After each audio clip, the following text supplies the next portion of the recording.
I got a muffin full of sunshine.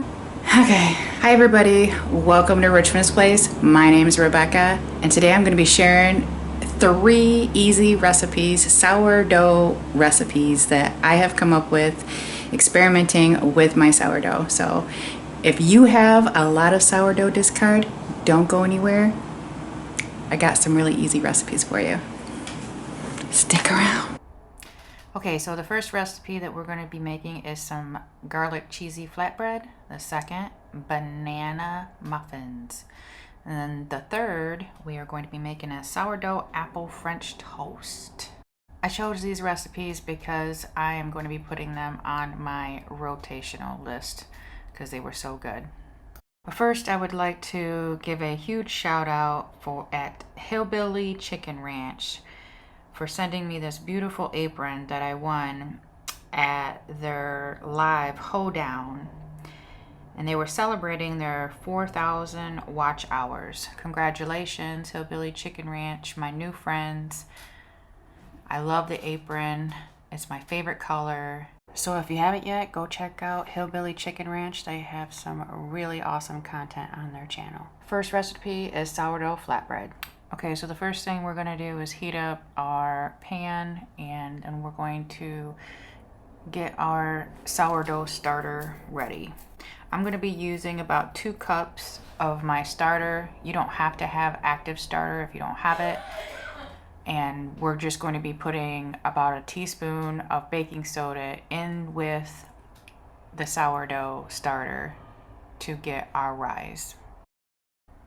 So the first batch that I made, I just added some herbs and a little bit of garlic salt to this, and then I just put some olive oil on my pan, and I topped it with a little bit of cheese, and because I didn't really know if it was going to taste good or not. So after I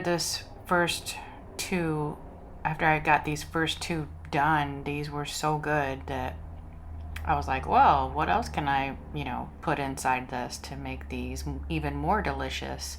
So I found some garlic.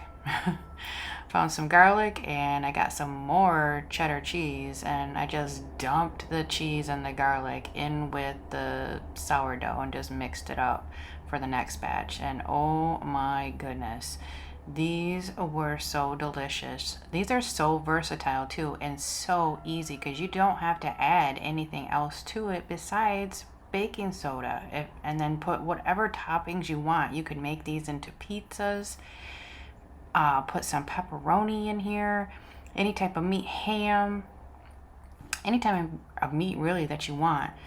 These are so good. I will always make these now. I mean, these were dangerously good.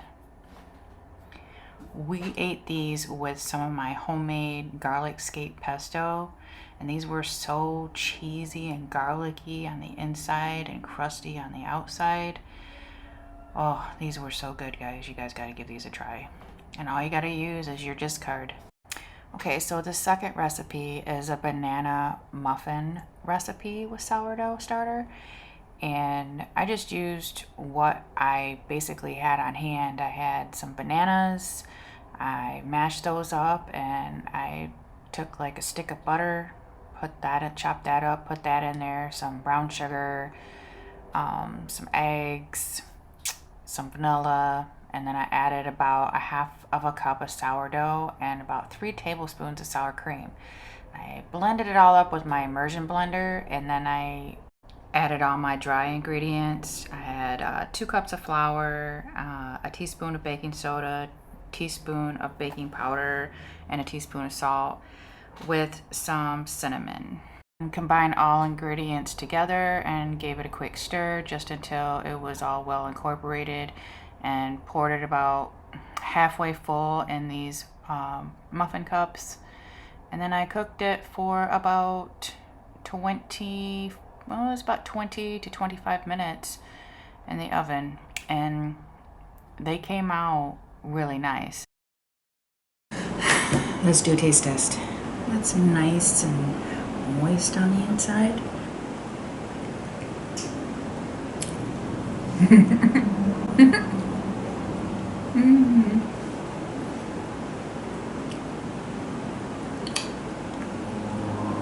Oh yeah.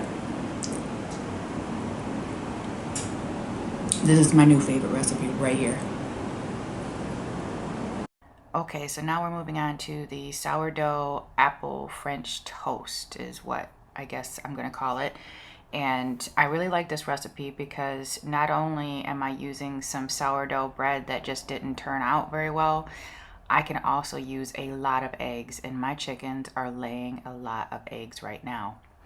So all I'm doing here is cracking about 12 eggs and just whisking them up and just getting other things ready. Like I peeled like about 3 apples and I chopped them up like kind of fine so I wasn't gonna get big chunks. And then I just sliced up my bread and just start slicing it in chunks.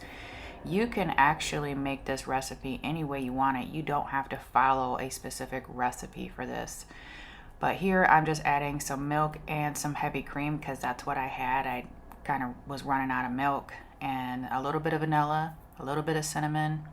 I buttered up my pan really good first, and I just started, well, this is where I kind of made a mistake. I started to layer this, like put the bread on the bottom and then put some apples in the middle, and then, you know, I was just gonna put some more bread on top of that and then put the mixture on it. But my pan wasn't big enough to support all that and try to mix it up. So you'll see here in a second, I did end up transferring it to a bowl and mixing it all up like that, which is fine. Just future note here, mix up in a bowl first before you try to put it in the pan so that way it can get all absorbed together. Now you're going to want to let this sit in the bowl and soak it up for probably about 10 minutes so all your bread can soak up all that egg mixture. And now we're going to try to pour this back into the pan again. I'm going to clean it up a little bit so that way I don't get a lot of eggs stuck on this first. And then I'm just going to put it back in the pan and spread it all around all nice and even. So then I'm just going to take a little bit of sugar and just shake a little bit on top to get a little bit of that caramelization. And I'm going to cut up about 3 tablespoons of butter into little chunks, and I'm going to try to evenly distribute it on top. Next, I just covered it with foil and cooked it at 350 degrees for about 45 minutes. And it turned out very delicious. This almost tasted like French toast / apple pie / bread pudding, I guess you can say. It was very good. Now, if you guys would like any of these recipes that I have done today, I will be linking all the measurements to everything in the description box below. Thank you so much for taking the time out of your day to come hang out with me. Everybody have a blessed day.